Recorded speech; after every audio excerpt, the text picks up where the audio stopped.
It's 100.3 Phillies R&B. Mina Say What in your midday. I am so excited to have Kirk Franklin, the one and only 19 Grammy-winning artist, one of the greatest guys ever, Kirk Franklin, joining us today. Welcome, Kirk. Hey, you. What's Hey, going on? you. What's happening? Man, the last time I saw you, you were on tour with Maverick City, and now you are on another tour currently, and there's a lot of stuff going on in your life, right? Man, yeah, I know. And so I'm trying to leave it all on stage tonight because I got a lot built up inside my heart, and so, standing in front of, the beautiful people and my Heavenly Father and just trying to connect them with Him and then also myself, because we in all of this together, right? And it's just me, really trying to connect and just give this message that God loves us and He cares. And so that's what we're excited to, just make sure that we're communicating tonight, even when the beautiful people of Philly come out, because, man, you got to understand, Philadelphia has always been that kind to me in my career. They were a major city in the beginning of my career that just came out to support me every time I would come. And so I owe so much to the city, really. It's such a major place for music with such a rich history. Right. And now I'm coming back with so many experiences in my life. My life has changed drastically over the last, few weeks. Right. I was doing new music in the middle of all of these changes and working on this tour. And so I've got a lot of emotion built up tonight, man, when I stand on stage. So, man, but I'm on stage with the incredible Ty Tribbett and Israel Houghton Clark's sisters, Tamala Mann, David Mann, and full singers band. It's just really a night, man, of just celebration, man. And so that's what we're doing tonight. Love that. We're also celebrating because your album is coming out, and this is a very special album. It's coming out this Friday. It's called Father's Day. Next Friday. Yes, a Kirk Franklin story. Yeah, man, it comes out next Friday, the 6th. And I was in the middle of working on this album in the middle of, there's a documentary that I did. I've watched it. Wow. I was crying. You had me in tears. It's very emotional. That's why I'm almost wondering how you are as a person in the midst of touring and also gearing up to release an album and then going through this kind of, life-changing moment. Can you talk about that moment in your own words? I'm still in it. I'm still in it. I don't even really have the language for it yet because I'm still in it, and I'm still, numb. It's still raw. It's still, we're still walking through it, still trying to figure it out. Still, there's still bumps and valleys and, moments of sunlight and moments of transition. And, like I said, I was in the middle of working on the tour. But, but this is what I can tell you. What I can tell you is that to have the opportunity to stand on stage and forget about kind of everything for a moment and just connect with people, it is my medicine. I'm going to be honest with you. It is my medicine. So you have no idea how it is to stand up on stage and to just be able to just connect with people. It just gives me a moment to forget and reflect and just to be able to rest in this incredible gift that God has loaned me to be able to do music and to remind people of His love and power in their life. Kind of gives you them to kind of forget about what you may be going through in yours, because this is our story too, man. I think more than anything, I've just been speechless at how this story that I'm going through is so much the American Black story of families, and that's just overwhelming. And so I think that there's just a lot to give tonight on stage. There's a lot to give. Yeah.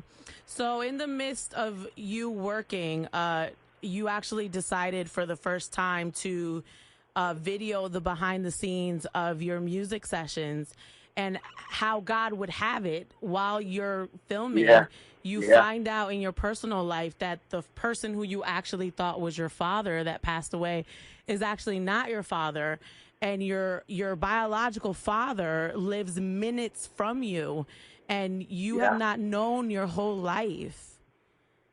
Yeah, yeah, Isn't yeah. that And I lived my God? You're filming for the yeah, first time. for the And now first we get time. to see this. And people, I really connected with you.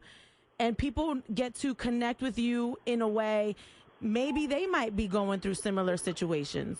Yeah, yeah. And I lived my whole life hating the man that was supposed to be my father because I was adopted. And I didn't meet him until I was 6, and then see him again until I was 13, and then see him again until I started doing albums, and he would come, trying to get backstage passes and all that. And I Right. really hated it. I love Jesus, but I can't lie, man. I hated this guy. And so he died back in 2017 of cancer, and I made peace with it, only to find out that That wasn't I even your I dad. I hated the man, as I hated a man that didn't even deserve it. So, yeah, so just because I have met, this guy who's a really, really nice guy, I still have all of this luggage of, half a century of emotions and hate and hurt, and my biological mother is still not acknowledging that this guy's my dad. Right. But There's but that.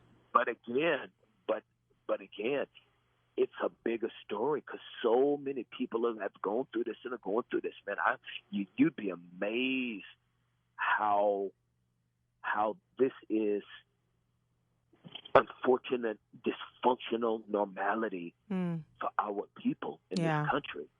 And so this is a story of us healing. This is a story of us finding hope. This is a story of us seeing the light at the end of the tunnel. This is Right. a story of us. It's not just a Kirk story. It's an American story of colored people. Mm. And so just black and brown, displaced, marginalized people Right.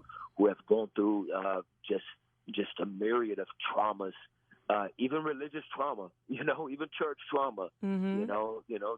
trying to believe that we can trust God's heart when we don't understand His hand. So I know you're still in it, but do you get some sort of healing knowing that you actually were wanted? You just did he just didn't know you were his son.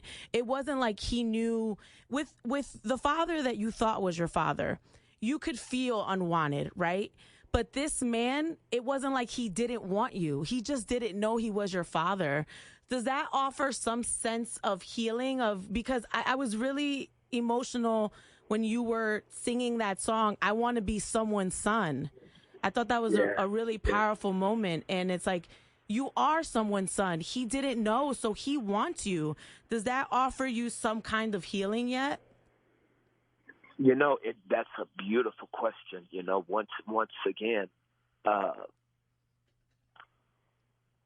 the man that I hated, I did not hate him because I did not want him to be my father. I hated him because I wanted him to be my father. And he was And as absent. humans, Right. yeah, and as humans, we chase those that don't want us.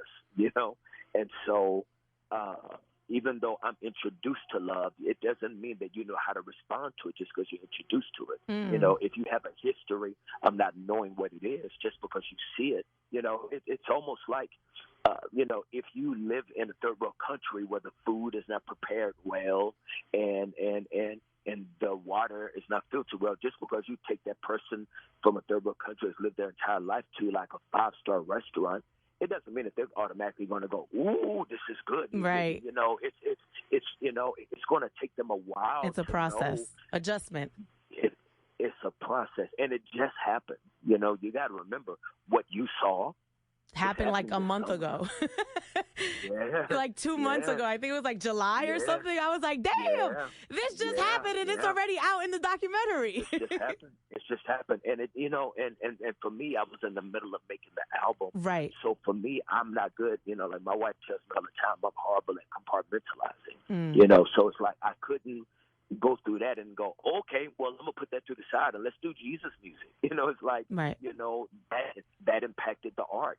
Art imitates life, and so the music and this moment were all, speaking to each other. The music was influencing how I handled what I was going through, and what I was going through influenced the music. And so, yeah, I'm still in it.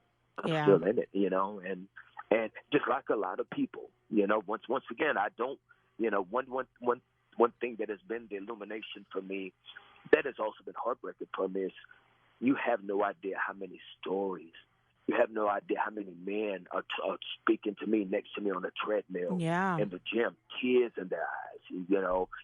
But how many people's like, Kirk, I need to talk to you. And and I'm not a therapist. I'm not able to help everyone, but I do know that there's got to be something done to be able to heal this bigger conversation because it's our story. This is our story, man, and I'm believing that now that the door has been opened, we can find some healing more than anything just by communicating. Right. Well, look, the Yeah. album Father's Day is appropriately titled A Kirk Franklin Story. It's coming out in days, and I think you're very brave for being so open with this because I would have been like, damn, do I need to drop this documentary right now? Maybe I need to process my feelings before I like put this out into the world. But you were incredibly brave in just saying, put it out. It just happened. I'm still, Yeah. moving through it, but let's put it out and be transparent. And there's a moment where you're healing with your son on the documentary that I think is very important. And I think it's just a great message of life is rocky and rough and it sucks sometimes. But in those moments, there's good happening and there's reconciliation on one side and maybe a sense of closure on the other side. And now maybe, I don't know, maybe you get to build a relationship with this man and maybe in a small way receive that love that you've wanted from a male father figure, Yeah, and I'm praying that all that is my reality.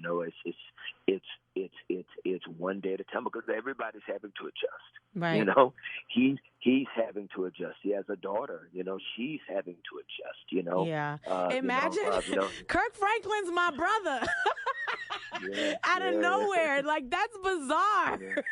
How do you even make that adjustment? Like, my brother is super famous. Like, one of the biggest gospel artists in the world, breaking boundaries. That's my brother. It's so much to process.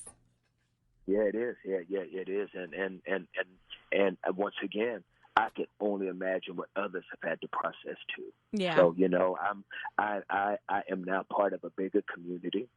I'm part of a bigger family, and it's a bigger story. That's just not Kirk. It's us. It's us. I have been just as impacted because when it's your story. Because the truth is, I've lived this trauma my whole life. Right. I was adopted, and even the woman that adopted me at a certain point in time, she didn't show you she loved you. She was an older lady, so God bless her soul. She could only go so far, right? And there was a point that she had kind of washed her hands a little bit, and and got and I understand, I totally understand, now looking back, but it was hard. It was hard to be rejected twice, but there are songs that would have never been birthed if it hadn't been, like last night was opening out of a tour, and there's a song on one of my albums called Imagine Me, and I did Imagine Me last night, and it felt different, it hit different, and I had a hard time getting through it, because there's a line that says over what my mama said, hear from what my daddy did, and some of these things were lies, so it's like I'm having, man, it's all fresh. Well, I think you're incredibly brave, and thank you for sharing your story in the form of this documentary and the album. We have to listen to it. Father's Day, A Kirk Franklin Story, and the tour. I'm sure it's going to be a little like therapeutic for you in different ways. And, we're rooting for you and we're connecting with you, Kirk. I was crying. You was messing up my mascara. My eyeliner was all dripping because I could really feel your pain and I was connecting to that. So just sending you love and positivity and healing. But thank you, Philly. I hope to see y'all tonight, man. Let's celebrate together. Let's bring our brokenness and hurts and sorrows and joys together, man. And let's have a big just celebration, man, because we're still here. Yes. Thank you so much for your time, Kirk Franklin. It's me to say what I'm 100.3 Philly's R&B.